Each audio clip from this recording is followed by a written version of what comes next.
Today I will be talking about basically I think one chapter of my PhD, like with a little bit of something from other places as well. And the main question I'm talking about, I want to examine today is organic agriculture a more environmentally friendly farming system? But I'm gonna look at it more from a perspective of how do we talk about organic farming. So to start off with, I want to ask you guys this question. Do you buy organic food? Like, how many of you buy organic food? Please raise your hands. Sometimes, okay. I expected more. I'm actually surprised because if you look at the organic consumers today, you see that organic food today is not necessarily a tiny niche in terms of who buys organic food, but really a lot of people buy organic food. And this is a comic put together by the Hartman Group, which is a private company that conducts surveys of organic market. And they basically concluded already in 2006 that the organic consumer is very ubiquitous, and organic food is everywhere. No matter where we go, we can find organic food nowadays. But on the other hand, organic food is still a niche. If you look at the percent of global agricultural land that is in organic farming, it's only 0.9%. And if you look at in Canada at the food retail values, we see that organic food is only 1.7% in 2012 of the food market in Canada. But as I said, a lot of people buy organic food. So it's still kind of a very well-known concept. In a study, in a survey from, I think this was 2008, they found that 75% of Americans buy organic food at least occasionally. And in Canada, the number is that the recent figure for 2012 is that 58% of Canadians say they have bought organic food in the last week. So if organic food is everywhere, and if so many of us buy it, what is it actually? What are we talking about when we talk about organic food? What comes to your mind when you think of organic food? And maybe also, why do you buy organic food? One place to start, one obvious place to start answering this question, what is organic food, is this guy. And maybe you haven't seen his picture yet, but maybe you have heard his name. This is Albert Howard. He was a British agriculturalist who lived at the beginning of the 20th century, and he can easily be called the father of organic farming. This guy, he spent large parts of his life in India working as an agricultural advisor to the government there and running a research center. And he was obsessed about soil. Seriously, for him, soil was the most important thing out there. And he says, for example, that the maintenance of soil fertility is the first condition of any permanent system of agriculture. So in Albert Howard, he wrote a very influential book called An Agricultural Testament, which is quite an interesting read. And the concepts that he comes up with, and that I'm talking about him because he's so influential in the organic movement, but you can see these concepts come up in many other organic pioneers as well. So the concepts that he comes up with are basically all centered around the soil fertility.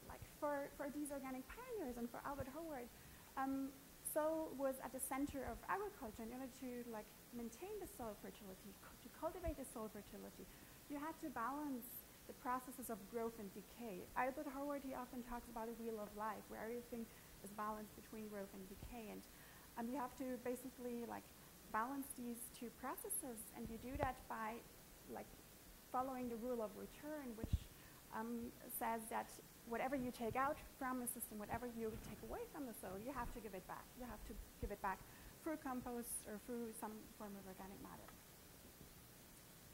But today, organic agriculture has come a ways from these organic pioneers who came up with these ideas of organic agriculture in the early 1900s. And today, organic agriculture is a system, a farming system that is actually defined in laws differently than sustainable agroecological farming organic agriculture is the only management practice out there that is actually like regulated and defined in laws and regulatory texts. And a lot of the organic food industry is actually consumer driven. Like the reason why we see so much organic food nowadays and the reason why the organic food market is still growing is because organic people want organic food. So in order to understand what organic agriculture is today, what it means today, it is like we need to not only look at how organic pioneers define organic agriculture, but also how these different kind of actors in the organic food system define and perceive organic agriculture. And as I said, organic pioneers, organic was mostly soil. I'm not going to talk about them much more. But what I want to do is I want to look at organic regulations and see like how is organic agriculture defined in organic regulations. And I want to look at organic consumers. How do organic consumers define organic agriculture? And in the end, take a short look at kind of what does this mean in organic fields. So again, a question for you guys. Why do you buy organic? If you buy organic, why do you buy organic? Anyone? Health, environment, animal welfare, like free, sorry? Farmers' health, free from pesticides, free from antibiotics.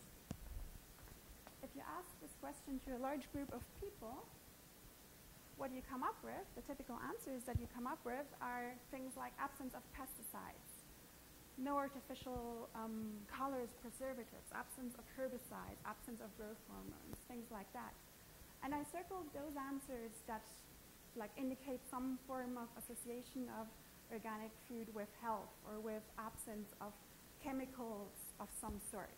Well, if you look at where is environment, environment is like here. It comes only up in one answer. There is fresh. Then down here is animal welfare, locally grown, small-scale farmers, and again, like something like environment, sustainable production. And this is like one study, but in order to get a sense of whether this is actually like a pattern that we see across different studies, I did a type of systematic literature review where I looked at studies that asked these questions. So they either asked organic consumers about their purchasing motives, or they asked organic consumers about what do they associate with organic food products. And then I took these answers, like it was a mix of qualitative and quantitative studies. So in order to kind of summarize them, I took these answers and assigned them to different organic principles, so like health, natural, environment, animal, and social. And depending on like how these factors were ranked in the studies, I ranked them and then summed it all up and a kind of weighted score. And as you see, like health is by far the most important reason across these 35 studies that I reviewed why consumers buy organic food and what consumers associate with organic food. Like first comes health and then comes natural, some notion of like absence of chemical substances in their food. So basically like what is organic for consumers? Organic is about health. It's about like absence of chemical harmful substances. Let's have a look at regulations. So one place to look, for example, is Codex Alimentarius. This is an international guideline written by the WHO and FAO, which kind of defines some international standards for organic agriculture. And they say this about organic. They define organic agriculture in their preamble. They define it as a holistic production management system, enhances agri-ecosystem health, emphasizes the use of management practices in preference to the use of farm inputs, requires locally adapted systems, and avoids the use of synthetic materials.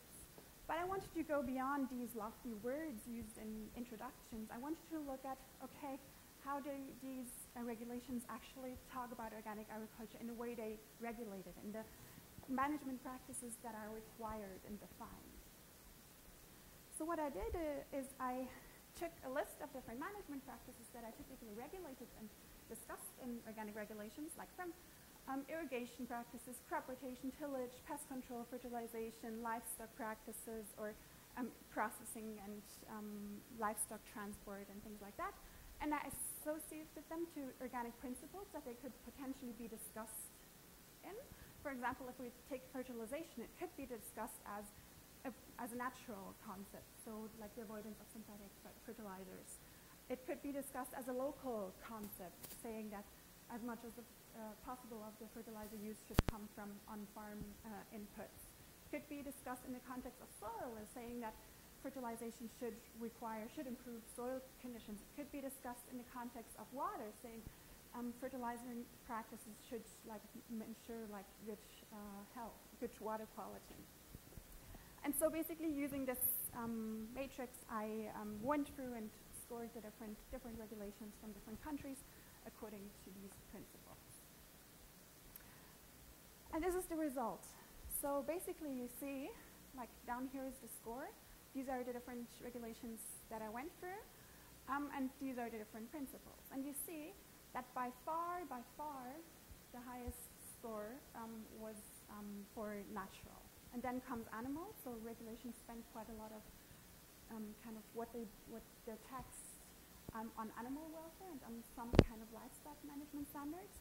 And then comes human health, so some mentioning of for example, processing aids should be healthy and should be proven to not have any harmful effects on human health. Then comes soil, then comes local biodiversity, and water is way up there. So this actually, if you remember the similar table looking at organic consumers, this looks pretty similar. Natural was also very important for consumers. The next thing I was interested in is what about environmental best practices? So how do organic regulations regulate some practices that we know and that are suggested by people as being best environmental practices? Practices like using alley cropping, agroforestry, using cover crops, conservation tillage, crop rotations, crop or cultivar mixes, things like that. And I went through these regulations and looked at, are these discussed in any ways? Are they not mentioned at all, which is red? Are they not regulated or required? They may be discussed but not required, or are they required? And you see that the table looks pretty red. Like a lot of these practices that some, in the scientific literature, are sometimes suggested as being best environmental practices, they're not even discussed in organic regulations. And the only one that is discussed and required in most regulations is crop rotations. To sum this up, what is organic agriculture? How do regulations define organic agriculture? They mostly define it as the absence of chemical inputs, as the absence of chemical substances. They do not define it as an environmentally friendly farming system. So you could argue, however, that this is good and fine, but this is just a minimum standard, and in the field, the farmers could still be adopting environmentally friendly management practices, even if they're not required, even if they're not regulated in the organic regulations. So, as I said, consumers associate organic mostly with health, regulations mostly with absence of chemical substances. So kind of the regulations are strongly consumer-driven, but what about in farmers' fields? Do we see some evidence that organic agriculture is a more environmentally friendly farming practices if we look at farmers' fields? We know that farming systems need to deliver many ecosystem services, from food production to biodiversity conservation, soil preservation, climate regulation, water flow regulation, and water quality regulation. And we know that conventional agriculture does pretty good at food production, but pretty bad on all these other ecosystem services. Now what about organic agriculture? These numbers here are based on a literature review. I didn't, these are all numbers from meta-analysis or quantitative reviews. And basically, we have pretty good evidence that yields in organic agriculture are lower, something around 20 to 25%. Biodiversity is higher, about 30% as a typical value. Soil organic matter is often higher by something like 9%. These are numbers not from individual studies, but numbers based on meta-analysis. Our evidence in terms of water quality and climate regulation is not that strong, but there is also some evidence there that suggests that per unit area, the impact, the nitrogen loss from organic systems is lower, and the greenhouse gas emissions are lower as well. In terms of water flow, like there's no differences typically in terms of water quantities used in between organic and conventional, because like organic regulations don't have anything about irrigation practices typically in them. So like we don't know anything about this, but a good guess would be that there is no difference there. Okay, but what about the per unit output? Because like we manage agricultural systems in order to get a certain crop, in order to get food. So what is the evidence in terms of per unit output? And there it looks much like worse. You can see like if we go back and forth, sorry. Like this is conventional agriculture, this is organic per unit area, like does better, but per unit output, it doesn't look that good. And that's simply because the yields are lower. And our evidence, however, is also much less clear. This is not to say that organic agriculture, that's just the uncertainty about it. So basically, like the white ones, we basically have no idea. While in the yellow ones, there are some guesses, there are some estimates out there. So that's effort? No, it's uncertainty. So basically, like here, you see the dark ones, we have pretty solid evidence on these 3 dimensions. While on these ones, we don't know that well. Yeah. And in white, yeah.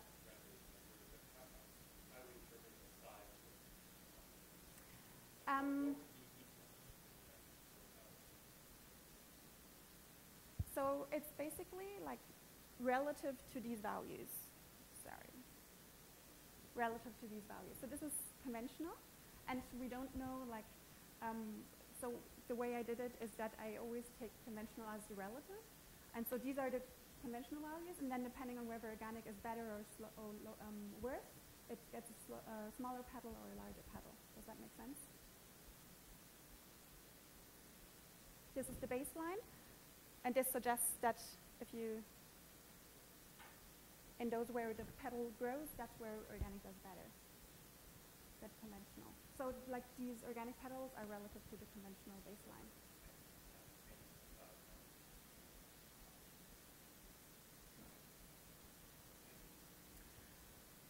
And the white ones, as I said, are basically like we really don't know. Like these are very, very, very rough guesses. I put the white one on the biodiversity one because that's basically the land sharing, land sparing debate. Like, yes, we know per unit area organic is a more wildlife-friendly farming system, but because it has lower yields, we might need more area, so it could potentially require more like land clearing and stuff.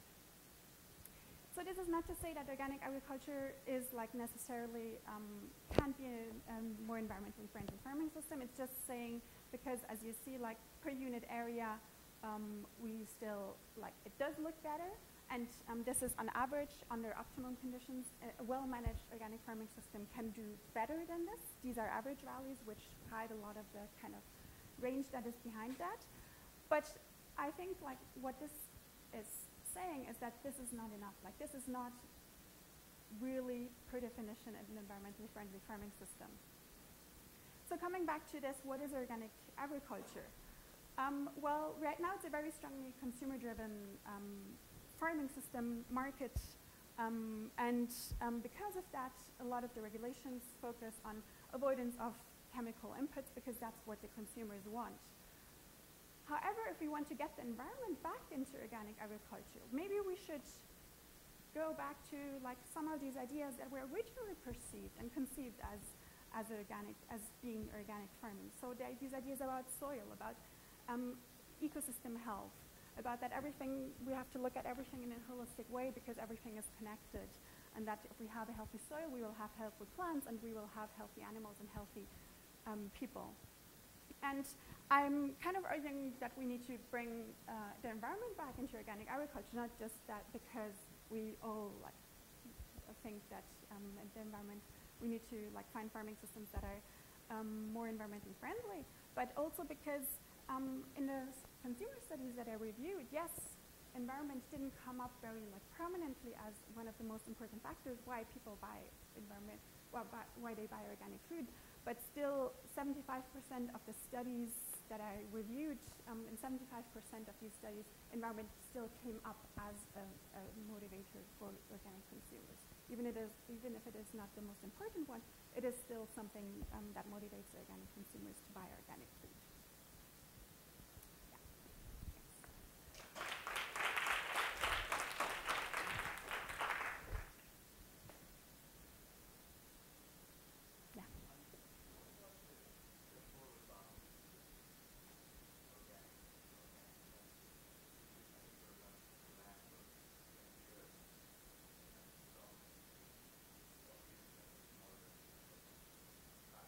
No. Yeah. Yeah.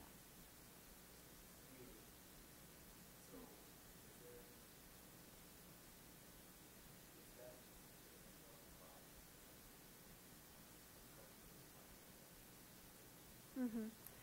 So basically the question is what about the transition period to organic agriculture? And there is a period where often when you go from chemical to organic, it won't be an organic system from one day to the other, but you actually have this transition period where your soil needs to recover and where your organic matter needs to be built up and things like that.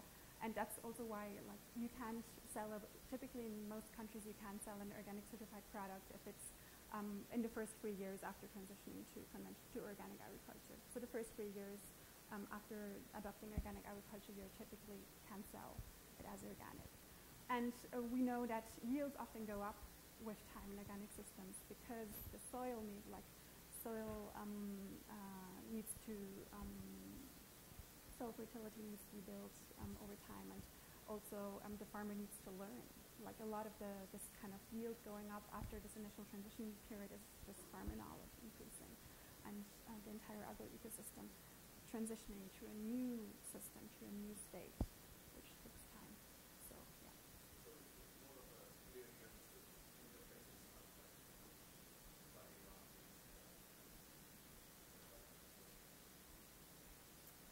Yes, so typically most of these studies, they try to do and study organic agriculture after this transition period.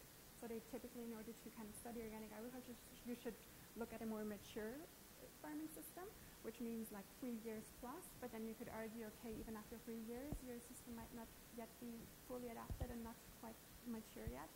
And but we only have organic certification since the 1990s, and a lot of the research that has been done on this is very recent, so we might actually see yield increases and better environmental performance as well with more time.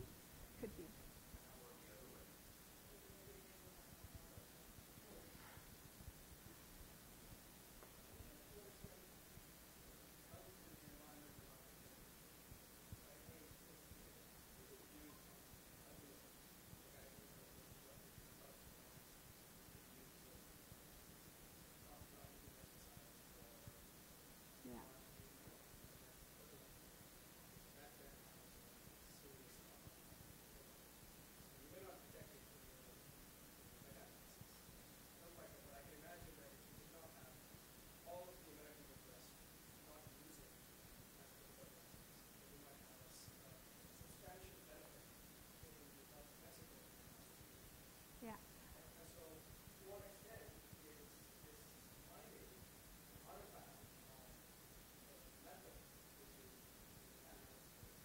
Mm-hmm. Absolutely, and in the kind of scoring and ranking of the consumer studies, I had that difficulty as well with natural and health, because many of these concepts are not mutually exclusive. But people say they want organic food that is free of pesticides, and most of that is probably because they care about their own health. But some of it could also be because people care about the environment or about farmers' health or things like that. So it's the categorization is not always super clear, and even the different categories, they kind of influence each other. But I think that's why I'm also showing these kind of look at the literature about the environmental performance of organic agriculture. I'm not only arguing that we don't have enough discussion over environmental, like sustainability and environmental principles in organic regulations, but also that the performance, the actual performance we see of organic agriculture in terms of environmental indicators is not good enough. Like it is, as I said, it is better in many regards, but it's by far not good enough in order to qualify organic farming as a really sustainable, really environmentally friendly farming system. It could be so much better. And my basic argument is that if we got the environment back into regulations, if we more like targetedly regulated environmental best practices instead of just avoiding chemical inputs and chemical like substances, then we might be able to develop organic agriculture as a more environmentally friendly farming system that really performs better in all of these different ecological indicators.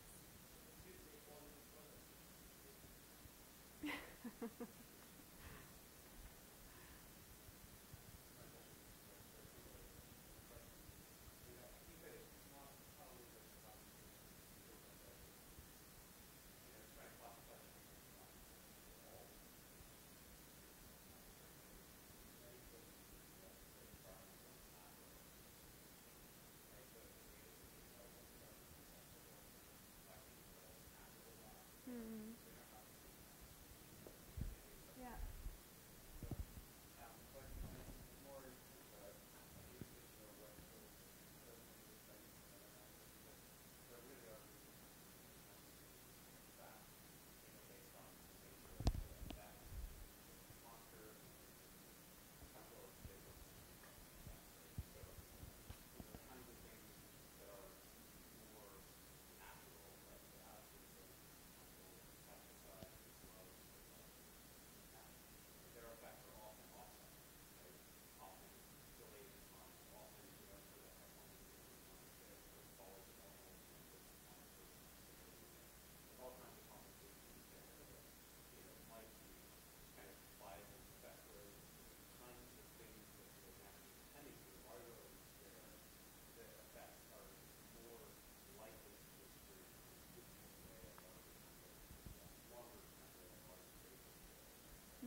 Okay. Yeah. Yeah. Yeah. Yeah. So there's, I actually forgot to repeat the question before. So there was two questions, I think, there. One is that kind of going the same like line as Milland, is that these categories are not necessarily like so clear and distinguishable. And the second question is that maybe we're, if I hope I'm getting it right, that maybe we're not assessing organic agriculture on the indicators that really matter, that a lot of these indicators are maybe too short-term and too local, while maybe the real like factors where organic might perform better are more long-term and more kind of like downstream effects. And regarding the first, yes, it's really like difficult, and a lot of this natural concept might be associated with environmental as well, for example. But the first category, health, which comes out in this kind of review here as the first, as the strongest, that's really statements like, I buy organic food because I believe it's healthier for me. I buy organic food because I believe like it is healthier for my children. So that's really like very targeted. Yes. Yeah. Yeah, absolutely. But that's the natural category, the second category. And this is like only one study that brought these answers, but I did a review of 35 different studies, and they're like really like very clear health statements came up as number one. And then came these natural statements that are more ambiguous and not quite sure whether to categorize into health or environment. My point is that even though it may be clear to the hierarchy, when you just look around the that totally if it's healthier for them. Okay. Yeah. Yeah. Absolutely. That's something that I can't assess. Yeah. And that a lot of the studies didn't dive into deeper, like what the concept of health is that is behind this. Yeah. And regarding the second question, that could be, but it's kind of, and that's like, I personally still believe, even although the evidence is pretty like bad, I still believe organic is probably more environmentally friendly because of many things that we don't measure correctly. We don't measure at the right scale, or time, or space. but it's just an intuition, and there's really no evidence out there on this because we have measured this so far. So, yeah. The point is more just that, sorry, not that thing. The point is really there has to be upfront the nature of the discrepancy between what's targeted and what we can actually measure. Mm-hmm. So, Mm-hmm. pesticides, for example, probably not much. Mm-hmm. Well, by looking at biodiversity, maybe a little bit.